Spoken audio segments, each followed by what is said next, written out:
Menteri Keuangan Purbaya Yudi Sadewa mengumumkan langkah berani. Pemerintah menempatkan dana negara sebesar 200 triliun rupiah di 5 bank besar milik negara. Dana ini bukan hanya sekadar parkir sementara, melainkan strategi fiskal yang diharapkan memberi efek ganda, menjaga likuiditas perbankan, sekaligus menghasilkan bunga signifikan bagi kas negara. Langkah ini tentu mengundang banyak pertanyaan. Bagi ASN dan pensiunan, pertanyaannya sederhana. Apakah keuntungan bunga ini akan benar-benar dirasakan langsung dalam bentuk kenaikan gaji dan pencairan rapel, atau hanya akan menjadi angka di laporan keuangan negara? Pemerintah menyalurkan dana dalam jumlah fantastis itu dengan skema deposito on call. Artinya dana bisa ditarik sewaktu-waktu bila dibutuhkan.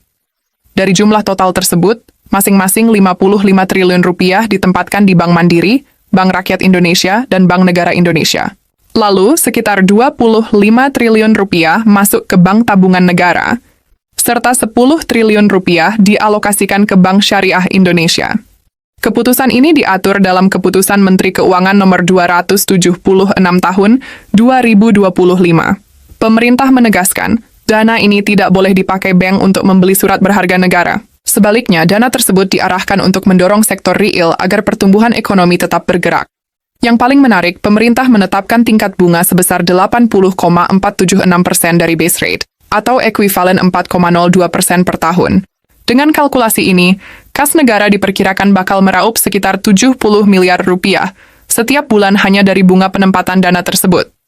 Jika ditarik ke angka tahunan, jumlahnya bisa mencapai lebih dari 800 miliar rupiah. Disinilah kaitannya dengan isu yang sedang hangat, kenaikan gaji ASN dan rapel pensiunan. Pemerintah melalui Presiden Prabowo sudah memberi sinyal bahwa gaji ASN akan naik mulai tahun depan. Selain itu, para pensiunan yang selama ini menunggu kepastian rapel juga berharap keputusan resmi segera turun. Bagi ASN dan pensiunan, bunga 70 miliar rupiah per bulan bukan sekadar angka. Jumlah itu cukup untuk membiayai sebagian besar kebutuhan tambahan fiskal akibat kenaikan gaji maupun rapel. Misalnya, jika rata-rata kenaikan gaji ASN berada di kisaran 8 hingga 10%, maka kebutuhan anggaran tambahan bisa sebagian ditutupi dari hasil bunga bank ini. Artinya, penempatan dana di bank tidak hanya menolong perbankan dari sisi likuiditas, tapi juga bisa jadi strategi cerdas untuk memastikan janji kenaikan gaji ASN dan pencairan rapel pensiunan tidak terganggu keterbatasan anggaran. Menteri Keuangan Purbaya menegaskan bahwa langkah ini adalah bagian dari pengelolaan kas negara. Ia menyebut, pemerintah harus sigap menjaga keseimbangan antara pemasukan pajak, pengeluaran rutin, dan kebutuhan mendadak. Menurutnya, pajak akan masuk lebih deras di paruh kedua tahun berjalan, sehingga dana sementara ini bisa diputar di bank untuk mendapatkan imbal hasil. Secara teori, strategi ini sangat masuk akal. Daripada dana mengendap tanpa produktivitas, menempatkannya di bank BUMN memberi dua keuntungan sekaligus, membantu bank menyalurkan kredit produktif, serta menambah pundi-pundi negara lewat bunga. Namun tentu saja publik menagih pertanggungjawaban moral. Apakah hasil bunga ini akan dipakai langsung untuk rakyat, atau hanya menjadi buffer fiskal pemerintah? Disinilah isu kenaikan gaji ASN dan rapel pensiunan masuk sebagai ujian pertama. Bagi pensiunan, rapel bukan sekadar hak keuangan. Rapel adalah simbol penghargaan negara atas jasa yang pernah mereka berikan. Ketika pemerintah mengumumkan penempatan dana hingga 200 triliun rupiah dengan potensi bunga ratusan miliar, wajar jika ekspektasi publik meningkat. Bayangkan seorang pensiunan yang menunggu rapel beberapa bulan lamanya akan melihat kabar ini dengan harapan besar. Bunga yang masuk ke kas negara bisa mempercepat pencairan hak mereka. Jika rapel ini ditunda, sementara negara diketahui menikmati bunga besar, tentu akan menimbulkan ketidakpuasan. Lebih jauh, isu rapel pensiunan ini juga memiliki dimensi politik. Pencairan rapel tepat waktu akan meningkatkan kepercayaan publik terhadap pemerintah baru. Sebaliknya, jika tertunda atau tidak sesuai janji, kritik tajam bisa bermunculan. Di sisi lain, ASN sebagai garda terdepan birokrasi juga punya ekspektasi tinggi. Selama beberapa tahun terakhir, gaji ASN relatif stagnan sementara biaya hidup terus meningkat. Pemerintah memang sempat memberikan tunjangan tambahan, namun janji kenaikan gaji reguler adalah sesuatu yang dinanti. Keterkaitan dengan dana jumbo di Bank BUMN menjadi menarik. Apabila pemerintah bisa memastikan bunga 800 miliar rupiah per tahun masuk kas negara, maka ruang fiskal untuk kenaikan gaji ASN terbuka lebih lebar. Dengan begitu, ASN tidak hanya mendengar janji, tetapi merasakan langsung manfaat dari strategi fiskal ini. Presiden Prabowo sendiri sudah menekankan pentingnya menaikkan gaji ASN dan memperhatikan pensiunan. Janji ini menjadi bagian dari program 100 hari pemerintahan yang ingin menunjukkan keberpihakan pada rakyat. Dengan latar belakang itu, penempatan dana jumbo dan potensi bunga yang dihasilkan bisa dianggap sebagai peluru politik untuk menepati janji tersebut. Publik akan menilai apakah pemerintah mampu mengalihkan keuntungan bunga bank ini untuk kebutuhan rakyat, ataukah justru terserap dalam defisit anggaran yang lain. Kisah dana 200 triliun rupiah yang ditempatkan di 5 bank BUMN ini bukan hanya cerita teknis fiskal. Di balik angka bunga 70 miliar rupiah per bulan, tersimpan harapan besar dari jutaan ASN dan pensiunan. Pertanyaan mendasarnya sederhana namun tajam. Apakah keuntungan bunga ini akan benar-benar digunakan untuk menaikkan gaji ASN dan mencairkan rapel pensiunan? Ataukah dana tersebut hanya akan menjadi catatan di neraca fiskal tanpa menyentuh langsung kesejahteraan rakyat? Untuk memahami skala dampak bunga bank terhadap kenaikan gaji ASN, mari kita bayangkan sebuah simulasi sederhana. Pemerintah memiliki sekitar 4,2 juta ASN aktif yang tersebar di seluruh Indonesia. Jika rata-rata kenaikan gaji ditetapkan sekitar 10%, maka tambahan belanja negara bisa mencapai belasan hingga puluhan triliun rupiah dalam setahun. Nah, disinilah posisi bunga bank sebesar 800 miliar rupiah per tahun menjadi relevan. Memang, jumlah tersebut belum cukup menutup seluruh kebutuhan tambahan kenaikan gaji. Tetapi, dana itu bisa berfungsi sebagai bantalan awal, semacam sumber dana segar yang membantu pemerintah mengurangi tekanan pada anggaran. Dengan kata lain, bunga bank bisa menjadi katalis untuk memastikan janji kenaikan gaji ASN tidak terkendala. Lebih dari sekadar angka, rapel pensiunan memiliki dampak psikologis yang besar. Banyak pensiunan yang mengandalkan rapel untuk kebutuhan mendesak. Biaya kesehatan, biaya pendidikan anak atau cucu, hingga sekadar menjaga kestabilan hidup sehari-hari. Ketika publik mendengar bahwa pemerintah mampu mengantongi 70 miliar rupiah setiap bulan dari bunga bank, harapan pun tumbuh.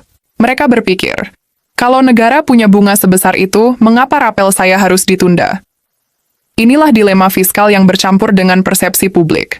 Secara teknis, uang hasil bunga mungkin masuk ke pos kas negara yang berbeda. Namun dari kacamata rakyat, bunga tersebut adalah uang nyata yang semestinya bisa mempercepat pembayaran rapel. Jika pemerintah mampu mengomunikasikan bahwa dana bunga ini memang ikut menopang belanja sosial, maka kepercayaan masyarakat akan meningkat drastis. Namun, tantangan terbesar bukan hanya pada manajemen dana, melainkan pada transparansi. Rakyat kini semakin kritis.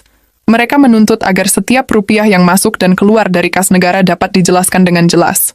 Jika pemerintah tidak terbuka soal penggunaan bunga bank, narasi negatif bisa muncul, bahwa pemerintah hanya bermain angka tanpa menyentuh kesejahteraan rakyat. Di era media sosial, persepsi ini bisa menyebar cepat. Oleh karena itu, penting bagi Menteri Keuangan Purbaya dan jajaran pemerintah untuk menegaskan secara terbuka berapa bunga yang sudah masuk, untuk apa dipakai, dan bagaimana kontribusinya terhadap janji kenaikan gaji ASN serta rapel pensiunan. Presiden Prabowo Subianto memasuki 100 hari pertama pemerintahannya dengan sorotan tajam. Publik menunggu langkah konkret yang membedakan kepemimpinannya dari era sebelumnya. Janji kenaikan gaji ASN dan pencairan rapel pensiunan menjadi salah satu indikator paling mudah dilihat rakyat. Jika pemerintah mampu mengaitkan langsung bunga bank dengan pembiayaan kenaikan gaji dan rapel, maka narasi yang terbangun akan kuat. Negara bukan hanya berjanji, tetapi juga cerdas mengelola dana demi kesejahteraan rakyat. Sebaliknya, jika bunga bank ini hanya menjadi angka yang mengendap dalam laporan fiskal, oposisi politik akan menggunakan isu ini sebagai senjata untuk menyerang. Mereka akan bertanya, untuk apa negara menikmati bunga besar, sementara ASN dan pensiunan masih menunggu? Dari sisi ekonomi makro, kebijakan penempatan dana jumbo ini memiliki efek berganda.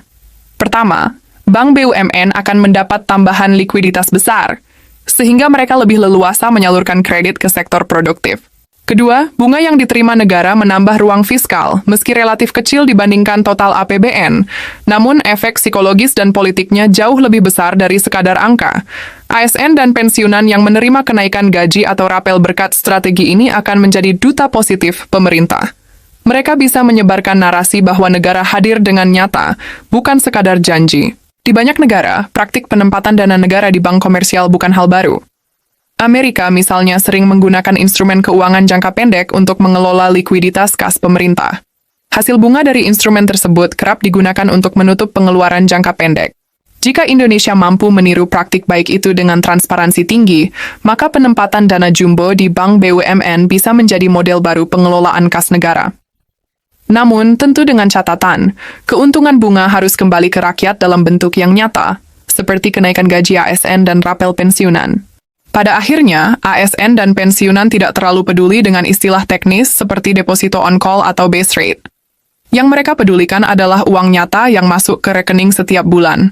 Seorang ASN muda ingin melihat gajinya naik agar bisa mengimbangi biaya hidup yang terus melonjak.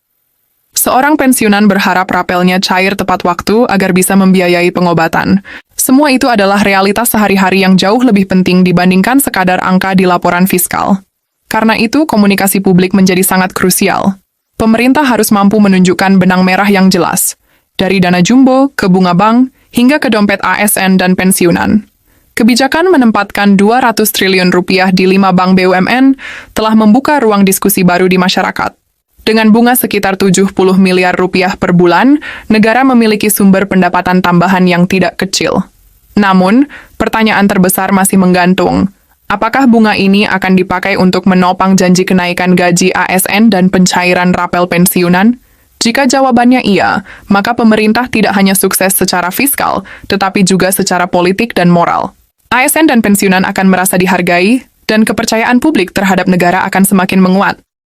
Sebaliknya, jika bunga ini hanya menjadi angka yang mengendap di neraca fiskal, maka publik bisa merasa dikhianati. Karena bagi mereka, negara yang baik bukan hanya pandai mengelola angka, tetapi juga hadir nyata di meja makan, di biaya sekolah anak, dan di obat-obatan yang harus ditebus pensiunan. Akhirnya, inilah ujian pertama dari pemerintahan baru. Apakah mampu menghubungkan strategi fiskal yang canggih dengan kesejahteraan nyata rakyat? ASN dan pensiunan kini menunggu, dengan harapan bahwa bunga bank tidak hanya jadi kabar di media, tetapi juga jadi tambahan rupiah di rekening mereka.